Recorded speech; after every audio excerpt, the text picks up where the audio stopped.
Hello friends, एक बार फिर आपका स्वागत है हमारे यूट्यूब चैनल ऐसे स्टडी पॉइंट पर। दोस्तों, एक बार फिर मैं आज आपके लिए CTET previous year primary level का एक सॉल्व पेपर लेकर आया हूँ। दोस्तों, इस सॉल्व पेपर में आज जो है भाग 1 यानी कि बाल विकास एवं शिक्षा शास्त्र वाला पार्ट जो है वो इस वीडियो में हम कवर करेंगे।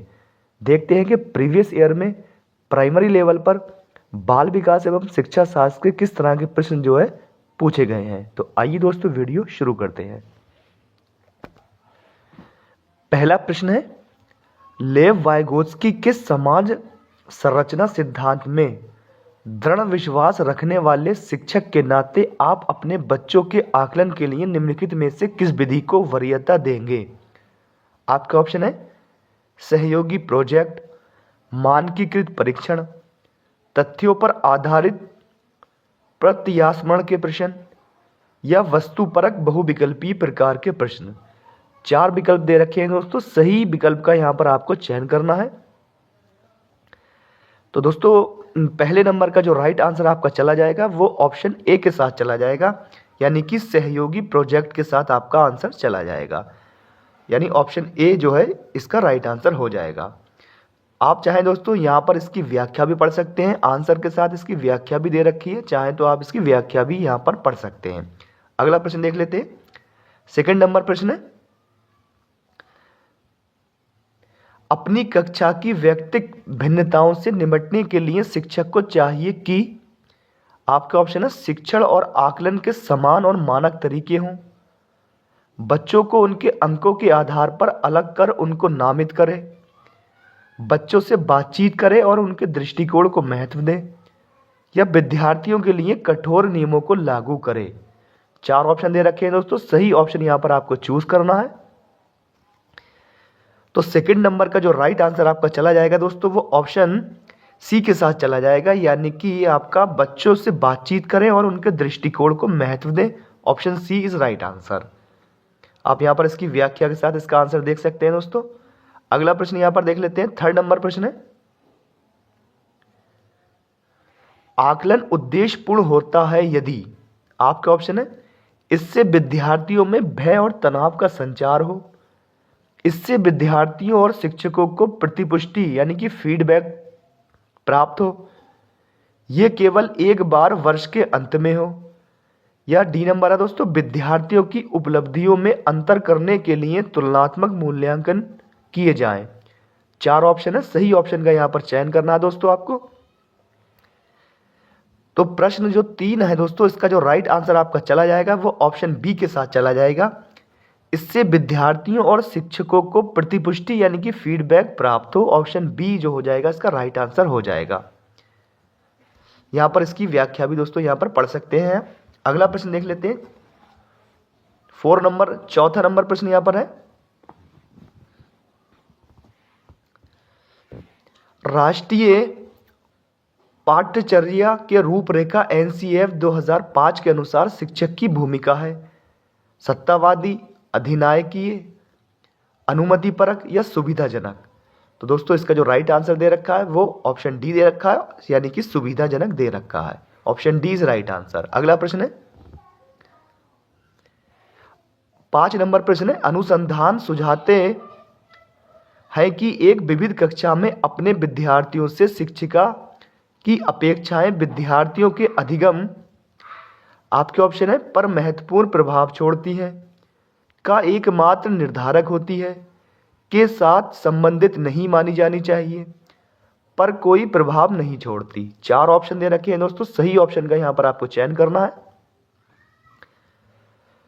तो 5 नंबर का जो राइट आंसर चला जाएगा दोस्तों आपका वो ऑप्शन ए के साथ चला जाएगा, पर महत्वपूर्ण प्रभाव छोड़ती हैं, यानी कि ऑप्शन आपका ए जो है वो राइट आंसर हो जाएगा।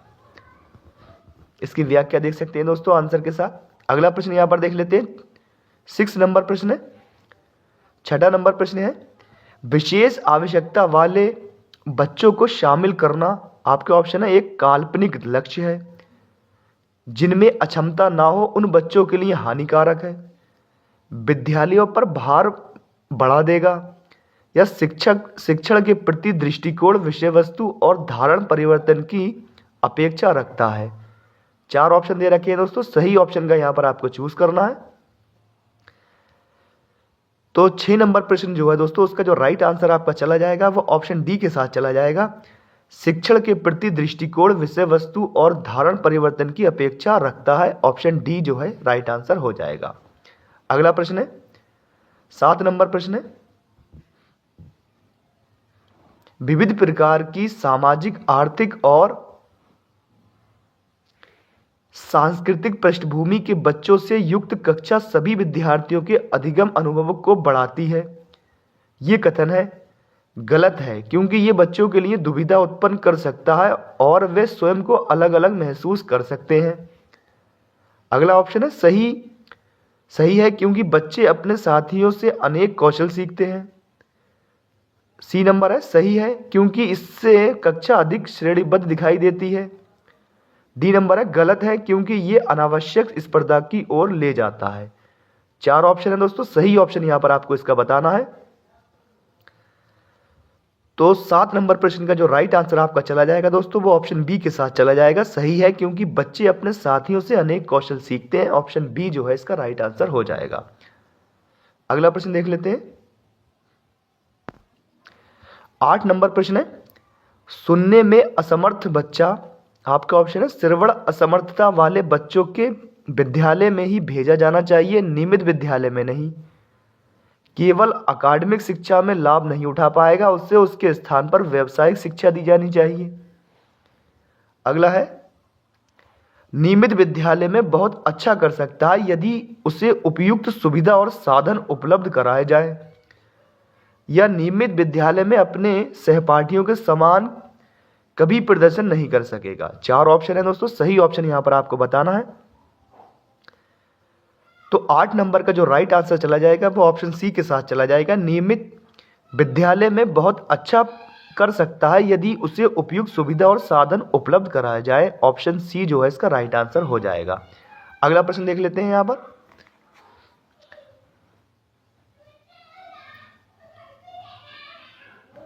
नौ नंबर प्रश्न है, निम्नलिखित में से कौन सी विशेषता प्रतिभावान शिक्षार्थी की है। आपके ऑप्शन यहां पर पढ़ लेते हैं दोस्तों। वह आक्रामक और कुंठित हो जाता है यदि कक्षा की गतिविधियां अधिक चुनौतीपूर्ण नहीं होती हैं, तो वह कम प्रेरित अनुभव करता है और ऊब जाता है। वह बहुत ही तुनक मिजाज होता है। वह रस्मी व्यवहार करता है, जैसे हाथ थपथपाना, डोलना आदि। 4 ऑप्शन है दोस्तों, सही ऑप्शन यहां पर आपको बताना है इसका। तो 9 नंबर जो प्रश्न है दोस्तों उसका जो राइट आंसर चला जाएगा ऑप्शन बी के साथ चला जाएगा आपका। यदि कक्षा की गतिविधियां अधिक चुनौतीपूर्ण नहीं होती हैं तो वह कम प्रेरित अनुभव करता है और ऊब जाता है, यानी कि ऑप्शन बी जो है इसका राइट आंसर हो जाएगा। 10 नंबर प्रश्न है, देख लेते हैं 10 नंबर प्रश्न दोस्तों यहां पर।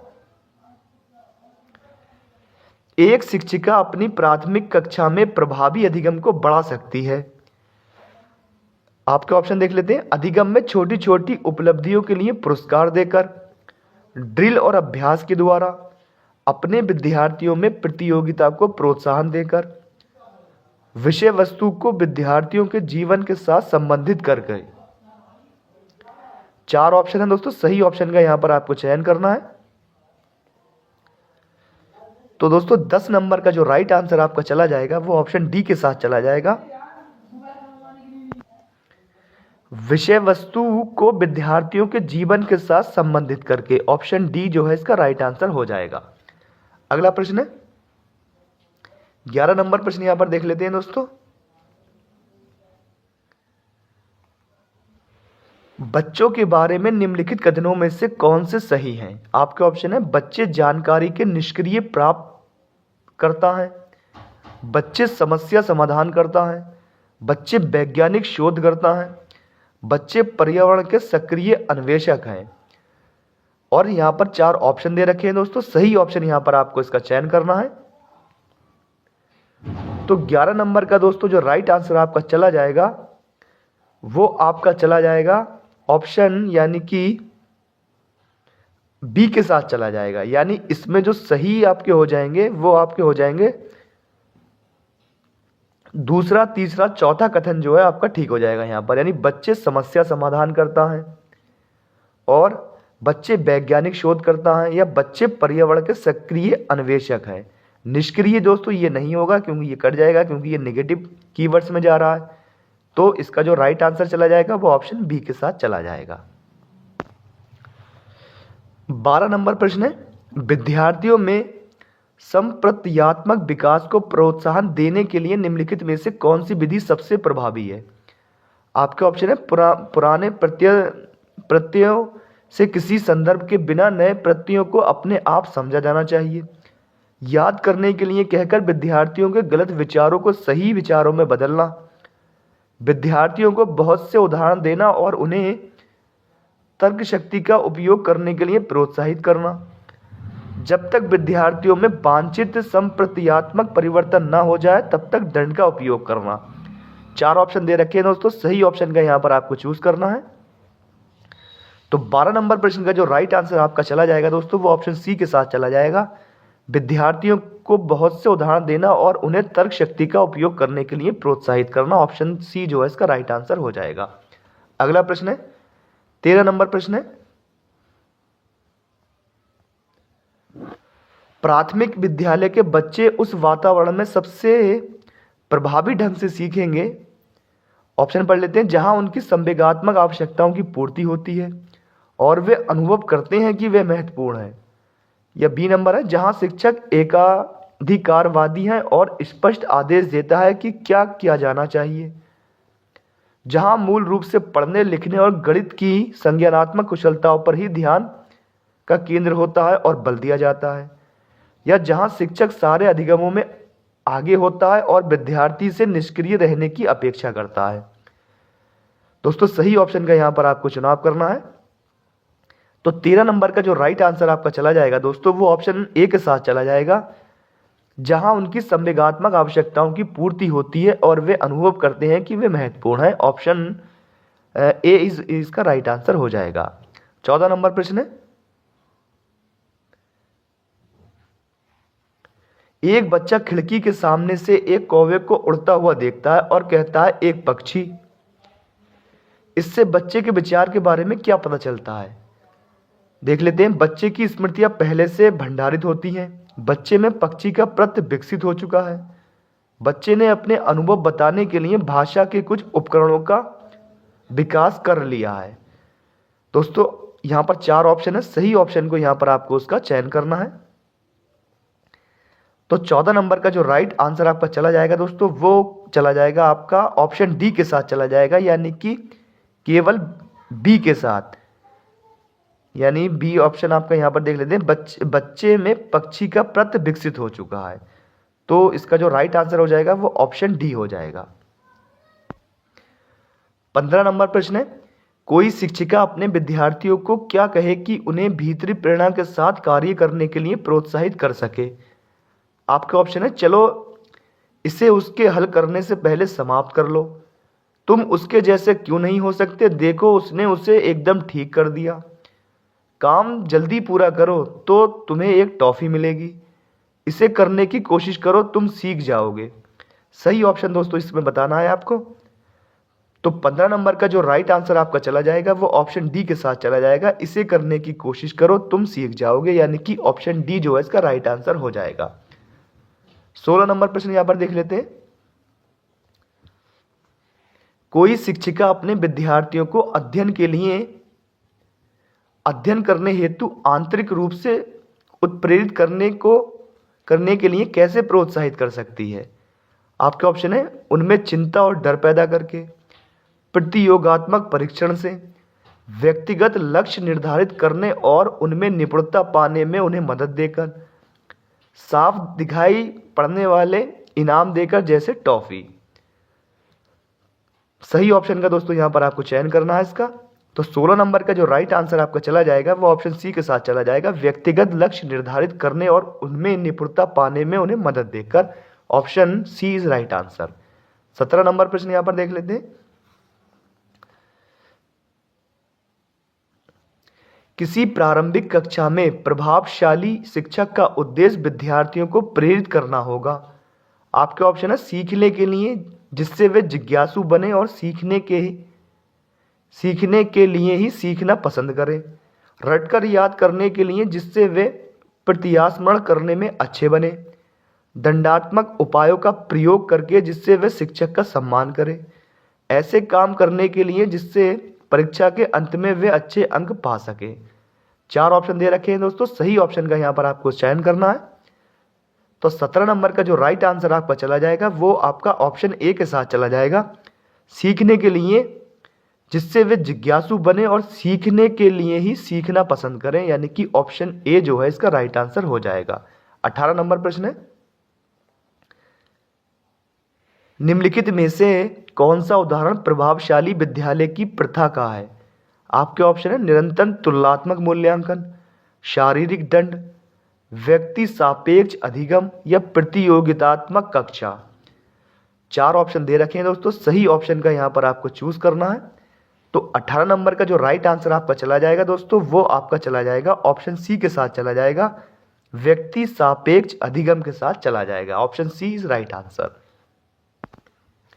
19 नंबर प्रश्न है, विकास का शिरा पदाभिमुख दिशा सिद्धांत व्याख्या करता है कि विकास किस प्रकार आगे बढ़ता है?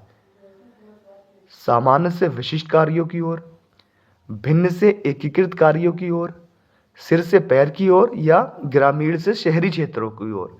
तो इसका जो राइट आंसर दोस्तों दे रखा है व्याख्या के साथ वो ऑप्शन सी दे रखा है, सिर से पैर की ओर, यानी option C is right answer. 20 नंबर प्रश्न है, भाषा विकास के लिए सबसे संवेदनशील समय निम्नलिखित में से कौन सा है? आपके ऑप्शन है जन्म पूर्व का समय, मध्य बचपन का समय, वयस्कावस्था या प्रारंभिक बचपन का समय। 4 ऑप्शन दे रखे हैं दोस्तों, सही ऑप्शन का यहां पर चयन करना है आपको। तो 20 नंबर प्रश्न का दोस्तों जो राइट आंसर आपका चला जाएगा वो ऑप्शन डी के साथ चला जाएगा, यानी कि प्रारंभिक बचपन का समय के साथ चला जाएगा। 21 नंबर प्रश्न यहां पर देख लेते हैं दोस्तों, एक 6 वर्ष की लड़की खेल कूद में असाधारण योग्यता का प्रदर्शन करती है, उसके माता पिता दोनों ही खिलाड़ी हैं, उसे नित्य प्रशिक्षण प्राप्त करने भेजते हैं और सप्ताहांत में उसे प्रशिक्षण देते हैं। बहुत संभव है कि उसकी क्षमताएं निम्नलिखित दोनों के बीच परस्पर प्रतिक्रिया का परिणाम होंगी। आपके ऑप्शन है आनुवांशिकता और पर्यावरण, वृद्धि और विकास, स्वास्थ्य और प्रशिक्षण, अनुशासन और पौष्टिकता। दोस्तों 4 ऑप्शन दे रखे हैं, सही ऑप्शन यहां पर आपको बताना है इसका। तो 21 नंबर का जो राइट आंसर आपका चला जाएगा दोस्तों वो आपका चला जाएगा ऑप्शन ए के साथ चला जाएगा, आनुवांशिकता और पर्यावरण के साथ चला जाएगा। 22 नंबर प्रश्न है,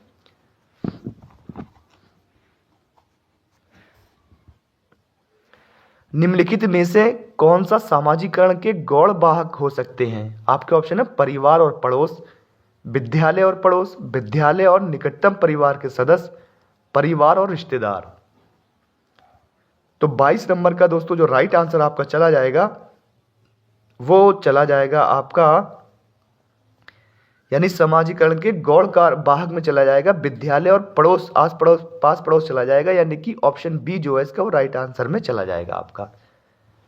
23 नंबर प्रश्न यहां पर है, लेव वाइगोत्स्की के अनुसार संज्ञानात्मक विकास का मूल कारण है। आपके ऑप्शन है संतुलन, सामाजिक अन्योन्क्रिया, मानसिक प्रारूपों का समायोजन या उद्दीपक अनुक्रिया युग्मन। 4 ऑप्शन दे रखे हैं दोस्तों, सही ऑप्शन का यहां पर आपको चयन करना है। तो 23 नंबर का जो राइट आंसर आपका चला जाएगा वो ऑप्शन बी के साथ चला जाएगा, यानी सामाजिक अन्योन क्रिया के साथ इसका जो राइट आंसर है वो चला जाएगा। 24 नंबर प्रश्न है, किसी बच्चे का दिया गया विशिष्ट उत्तर कोहल वर्ग के नैतिक तर्क के सोपानों की विषय वस्तु के किस सोपान के अंतर्गत आएगा? यदि आप ईमानदार हैं तो आपके माता पिता आप पर गर्व करेंगे, इसलिए आपको ईमानदार रहना चाहिए। 4 ऑप्शन है दोस्तों, पढ़ लेते हैं, फिर इसका आंसर आपको बताना है कि इसका कौन सा ऑप्शन जो है वो सही होगा। दंड आज्ञाकारिता अनुकूलन, सामाजिक संकुचन अनुकूलन, अच्छी लड़की अच्छा लड़का अनुकूलन या कानून और व्यवस्था अनुकूलन। 4 ऑप्शन है दोस्तों, सही ऑप्शन यहाँ पर चयन करना है। तो इसका जो राइट आंसर चला जाएगा 24 नंबर का वो ऑप्शन बी के साथ चला जाएगा, सामाजिक संकुचन अनुकूलन के साथ चला जाएगा। अगला प्रश्न है, 25 नंबर प्रश्न है, जीन पियाजे के अनुसार अधिगम के निम्नलिखित में से क्या आवश्यक है? आपका ऑप्शन है शिक्षार्थी के द्वारा पर्यावरण की सक्रिय खोजबीन, वयस्कों के व्यवहार का अवलोकन, ईश्वरीय न्याय पर विश्वास, शिक्षकों और माता पिता द्वारा पुनर्वलन। 4 ऑप्शन दे रखे हैं दोस्तों, सही ऑप्शन यहां पर आपको बताना है।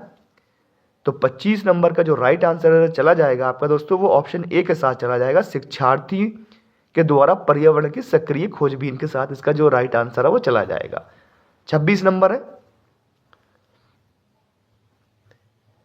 जीन पियाजे के अनुसार प्रारूप निर्माण वर्तमान योजनाओं के अनुरूप बनाने हेतु नवीन जानकारी में संशोधन और नवीन जानकारी के आधार पर पुरानी योजनाओं में संशोधन के परिणाम के रूप में घटित होता है। इन 2 प्रक्रियाओं को जाना जाता है। आपके ऑप्शन है समायोजन और अनुकूलन के रूप में, समावेशन और अनुकूलन के रूप में, सामीकरण और संशोधन के रूप में, समावेशन और समायोजन के रूप में। दोस्तों 4 ऑप्शन दे रखे हैं, सही ऑप्शन का यहाँ पर चयन करना है आपको। तो 26 नंबर का जो राइट आंसर आपका चला जाएगा दोस्तों, वो ऑप्शन डी के साथ चला जाएगा, समावेशन और समायोजन के रूप में, यानी ऑप्शन डी जो है इसका राइट आंसर हो जाएगा। अगला प्रश्न देख लेते हैं, 27 नंबर प्रश्न है, किसी प्रगतिशील कक्षा की व्यवस्था में शिक्षक एक ऐसे वातावरण को उपलब्ध कराकर अधिगम को सुगम बनाता है जो आपके ऑप्शन है खोज को प्रोत्साहन देता है, नियामक है, समावेशन को प्रोत्साहित करता है, आवृत्ति को बढ़ावा देता है। सही ऑप्शन का दोस्तों चयन करना है यहाँ पर। तो 27 नंबर का जो राइट आंसर आपका चला जाएगा वो ऑप्शन आपका डी के साथ चला जाएगा, यानी कि ऑप्शन डी हो जाएगा दोस्तों, यानी कि आवृत्ति को बढ़ावा देकर। ऑप्शन डी जो है इसका राइट आंसर हो जाएगा। अगला प्रश्न यहां पर देख लेते हैं, 28 नंबर प्रश्न है, हॉवर्ड गार्डनर का बहुबुद्धि सिद्धांत सुझाता है कि हर बच्चे को प्रत्येक विषय 8 भिन्न तरीकों से पढ़ाया जाना चाहिए ताकि सभी बुद्धियां विकसित हों। बुद्धि को केवल बुद्धि लब्धि यानी कि IQ परीक्षा से ही निर्धारित किया जा सकता है। शिक्षक को चाहिए कि विषय वस्तु का वैकल्पिक विधियों से पढ़ाने के लिए बहुबुद्धियों को एक रूपरेखा की तरह ग्रहण करे। यह क्षमता भाग्य है और एक अवधि के भीतर नहीं बदलती। 4 ऑप्शन में से दोस्तों सही ऑप्शन का यहां पर आपको चूज करना है। तो 28 नंबर का जो राइट आंसर चला जाएगा वो ऑप्शन सी के साथ चला जाएगा, यानी शिक्षक को चाहिए कि विषय वस्तु का वैकल्पिक विधियों से पढ़ाने के लिए बहुबुद्धियों को एक रूपरेखा की तरह ग्रहण करे। Option C is right answer. 29 नंबर प्रश्न है,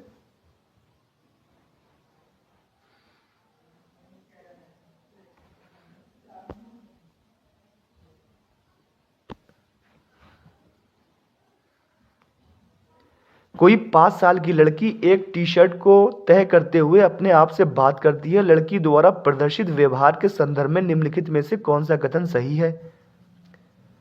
आपका ऑप्शन है जीन पियाजे और लेव वाइगोत्स्की इसकी व्याख्या बच्चे के विचारों की अहम केंद्रित प्रकृति के रूप में करेंगे। जीन पियाजे इसे अहम केंद्रित भाषा कहेगा और लेव वाइगोत्स्की इसकी व्याख्या बच्चे के द्वारा निजी भाषा से अपनी क्रियाओं को नियमित करने के प्रयासों के रूप में करेगा। जीन पियाजे इसकी व्याख्या सामाजिक अन्योन क्रिया के रूप में करेगा और लेव वाइगोत्स्की इसे खोजबीन मानेगा। या जीन पियाजे और लेव वाइगोत्स्की इसकी व्याख्या बच्चे के द्वारा अपनी मां के अनुकरण के रूप में करेंगे। 4 ऑप्शन है दोस्तों, सही ऑप्शन का यहां पर आपको चयन करना है। तो दोस्तों 29 नंबर का जो राइट आंसर आपका चला जाएगा वो चला जाएगा ऑप्शन डी के साथ चला जाएगा। जीन पियाजे और लेव वाइगोत्स्की इसकी व्याख्या बच्चे के द्वारा अपनी मां के अनुकरण के रूप में करेंगे, यानी कि ऑप्शन डी जो है इसका राइट आंसर हो जाएगा। अंतिम प्रश्न यहां पर देख लेते हैं दोस्तों, बाल विकास एवं शिक्षा शास्त्र का अंतिम प्रश्न यहां पर है। 30 नंबर प्रश्न है, लिंग है आपके ऑप्शन है जैविक सत्ता, शारीरिक संरचना, सहज गुण या सामाजिक संरचना। सही ऑप्शन का दोस्तों आपको चयन करना है। तो लिंग जो है दोस्तों वो एक जैविक सत्ता कहलाता है, यानी कि ऑप्शन ए जो है इसका राइट आंसर हो जाएगा। तो दोस्तों आपने देखा कि प्रीवियस ईयर में प्राइमरी लेवल में बाल विकास एवं शिक्षा शास्त्र से संबंधित किस तरह के 30 प्रश्न यहाँ पर पूछे गए हैं। दोस्तों वीडियो अगर पसंद आया हो वीडियो को लाइक करें और इसी तरह की और वीडियो देखने के लिए चैनल को सब्सक्राइब भी ज़रूर करें।